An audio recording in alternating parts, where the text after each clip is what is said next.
anything I wanna do. I can do anything I wanna do.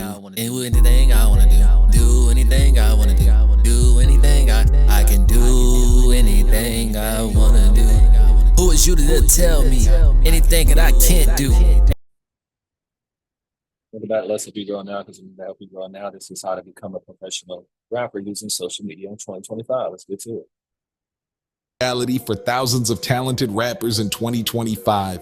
You've invested countless hours perfecting your craft, writing memorable hooks, developing your unique flow, engineering your sound to professional quality. But when you drop that track online, honestly, it's ghost town, tumbleweeds. Yet the problem often isn't your music. It's how you're presenting yourself in the digital arena. In today's hyper-connected world, extraordinary talent isn't enough. The best rapper doesn't automatically win, the best digital strategist does. The algorithm doesn't recognize your technical skill or lyrical genius. It measures engagement, consistency, and platform-specific mastery. Therefore, in today's episode of How to Rap, what we're about to share isn't just theory. These are battle-tested strategies that have launched unknown artists from bedroom studios to global recognition. This isn't about gimmicks or shortcuts. It's about understanding the psychological triggers that turn casual listeners into die-hard fans and how to leverage platform mechanics to multiply your reach exponentially. Now, before we dive in, if you're ready to accelerate your career beyond what a single video can teach, visit the link in the description for our best-selling amateur to professional 6-week artist development program. You'll get our complete system, more personalized coaching, and a whole lot more in just under 30 minutes a day. With that said, let's get into the first step. Here's the brutal truth most rappers don't want to hear. Nobody cares about your struggles until they care about you. Every day, we see talented artists sabotaging their careers by turning their social media into digital therapy sessions. They're venting about industry politics, complaining about lack of support, or broadcasting every personal setback they experience. They're treating Instagram captions like journal entries and Twitter like a confessional booth, and it's killing their careers before they even start. Think about it. When you're scrolling through social media after a long day, are you looking for someone else's problems to carry, or are you seeking entertainment, inspiration, and escape? Your potential fans are no different. What you see as keeping it real is actually broadcasting insecurity. What you think shows authenticity is really just emotional dumping, and it's pushing away the very people who might otherwise connect with your music. The psychology here runs deep.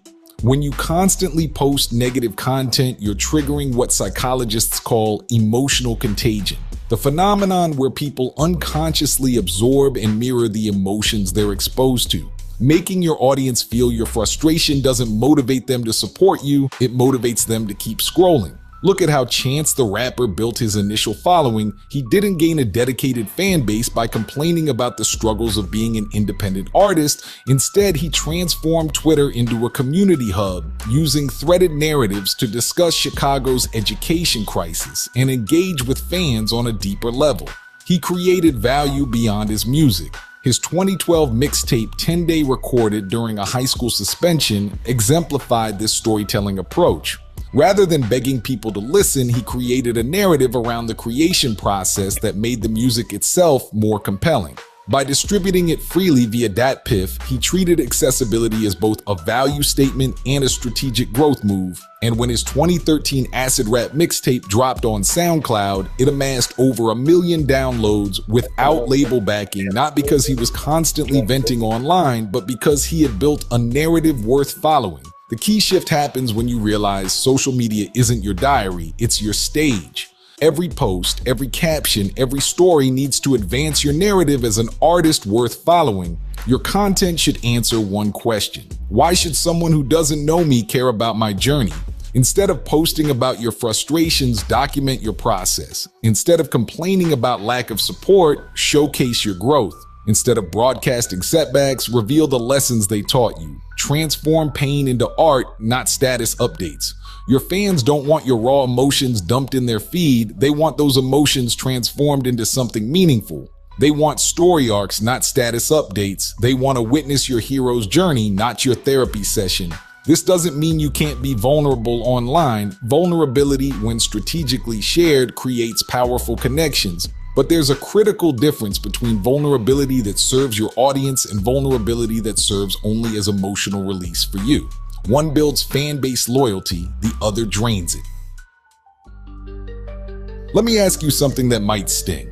How many times have you opened your social media, stared at the blank creation field, felt that wave of anxiety, then closed the app without posting anything? If you're like most rappers I've worked with, it happens daily, and it's costing you thousands of potential fans every single time. What you're experiencing is what I call the perfectionism tax, the invisible cost of waiting for perfect conditions before sharing your content. You delay posting, waiting for the ideal lighting, the flawless caption, or the right timing.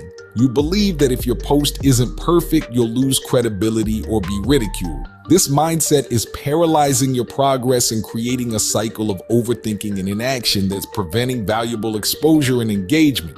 The hard truth, your fear isn't based in reality. It's based on imaginary critics and trolls your brain has invented.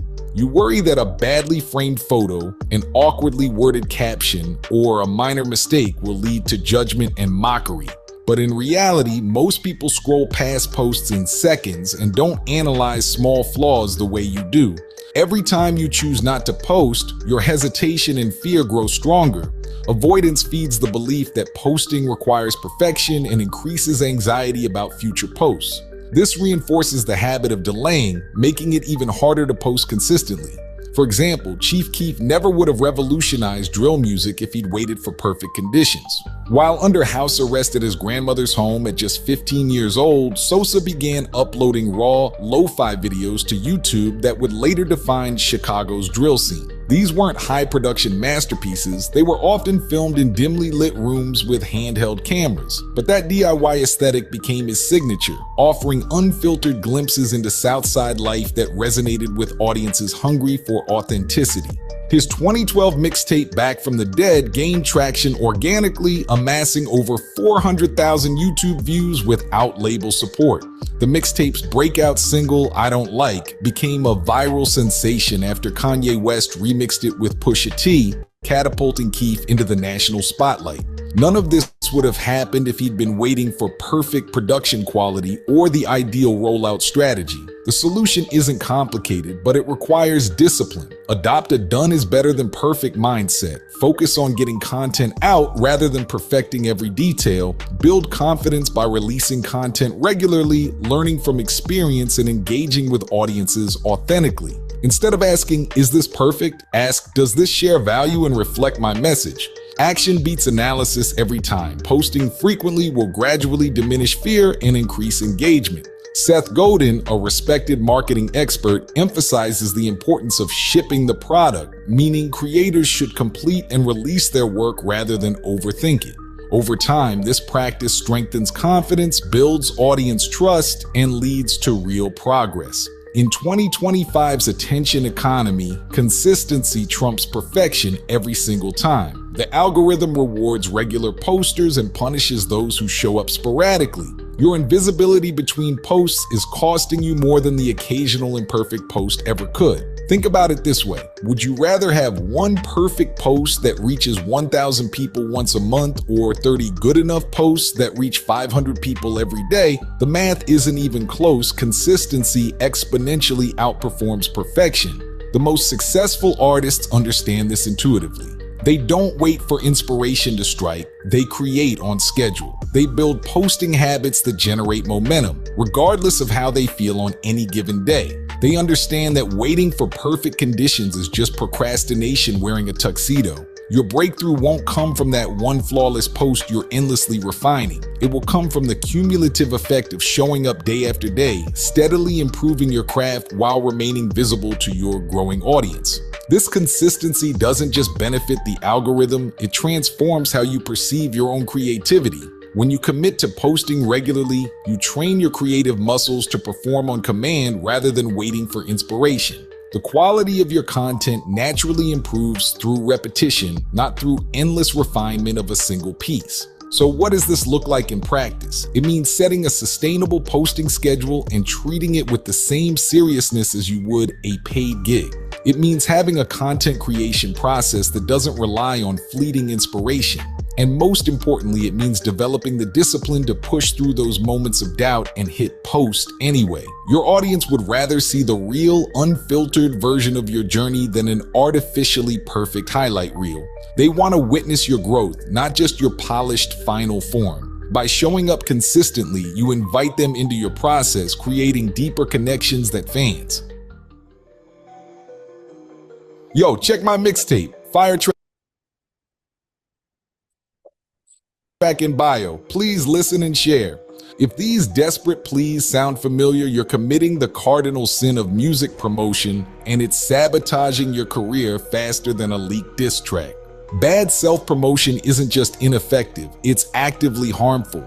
Every time you drop your link with no context, spam industry professionals' comments, or beg strangers to listen, you're not building a fan base. You're building a reputation as an amateur who doesn't understand the value exchange of social media. Think about it from the other side. When was the last time you clicked on a random link from someone you didn't know, who gave you zero reason to care about their content? Yet somehow you expect others to do exactly that for you. This approach ignores the fundamental psychology of how people discover new music in 2025. Music consumption is rarely a standalone activity. It's part of a broader relationship with the artist as a personality, a brand, a lifestyle. Before someone invests time in your music, they're investing in your story. Megan Thee Stallion's ascent demonstrates the power of platform-specific mastery. Instead of spamming links everywhere, she tailored her approach to each platform's unique strengths. Her early Instagram presence showcased her technical prowess through parking lot ciphers that subverted hip-hop's gendered power dynamics. These raw, unfiltered clips functioned as digital auditions, demonstrating her ability to command attention without studio polish. As Instagram's algorithm shifted toward curated aesthetics, she pivoted to TikTok's democratized discovery engine. The 2020 Savage Challenge became a case study in participatory virality. Unlike label-driven campaigns, Megan amplified user-generated content through duets and reshares, fostering communal ownership of the trend. This tactic leveraged TikTok's sound-first architecture, where audio snippets function as cross-platform memes. Meanwhile, she maintained Instagram as a hub for glamour shots and behind-the-scenes footage, balancing relatability with aspirational branding. By dubbing fans hotties, she fostered a participatory identity where audience membership implied shared confidence and agency.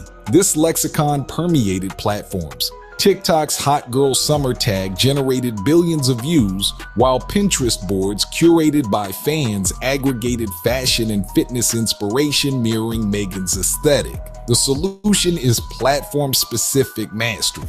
Each social media platform has its own language, culture, and algorithm triggers that reward certain behaviors while punishing others. TikTok thrives on participatory content that invites viewers to become co-creators. The most successful rap songs on the platform feature memorable hooks, distinctive sounds, or dance-friendly beats that inspire user-generated content. Your strategy here should focus on creating musical elements designed for remixing and recontextualization rather than just posting performance clips. Instagram rewards visual storytelling and aesthetic consistency. It's where your visual brand lives, from photo shoots to graphic design to music video snippets. Each post should contribute to a coherent visual identity that complements your sonic palette. The key here isn't just posting pretty pictures, it's creating a visual world that makes your music make more sense. Twitter values clever commentary, real-time engagement, and community building. It's where your personality shines through brief, impactful thoughts that demonstrate your perspective beyond music. Your Twitter presence shouldn't just promote your songs, it should promote your worldview. YouTube demands consistent, high-value content that builds a sustainable viewing habit among subscribers. This is where your deeper storytelling lives, from music videos to behind-the-scenes documentaries to the creative process. Each upload should reward viewers with something they can't get from a streaming platform alone. When you master the language of each platform, your music promotion becomes a natural conversation rather than a desperate plea. You're no longer begging for attention. You're earning it through strategic value creation. This means understanding that different parts of your artistic identity thrive on different platforms. Your music might find its first viral moment on TikTok, but your long-term fan base might be built through YouTube's more immersive experience. Your Instagram might showcase your visual aesthetic, while your Twitter builds relationships with industry peers. The carpet bombing approach, posting the same content with the same check my link message across all platforms, signals to potential fans that you don't value their platform-specific experience enough to customize your approach. It's the digital equivalent of walking into different cultural settings and speaking the same language regardless of whether anyone understands you. Instead, think of each platform as a different neighborhood within your digital city. Each has its own customs, language, and expectations. When you respect these differences, you're welcomed as a valuable community member rather than dismissed as an intrusive outsider. And that's the ultimate key to gaining millions of fans in 2025. Understanding that your social media isn't just promoting your music, it's becoming an inseparable part of your artistic identity. Your content strategy isn't secondary to your music, it's the bridge that connects your talent to the audience it deserves.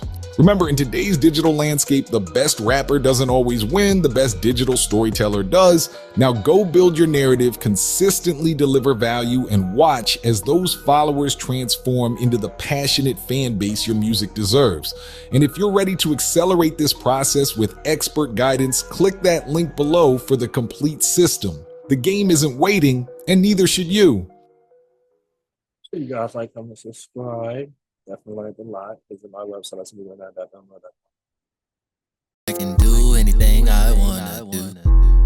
I can do anything I wanna do. I can do anything I wanna do. Do anything I wanna do. Do anything I wanna do. Do anything I can do anything I wanna do. Who is you to tell me anything that I can't do?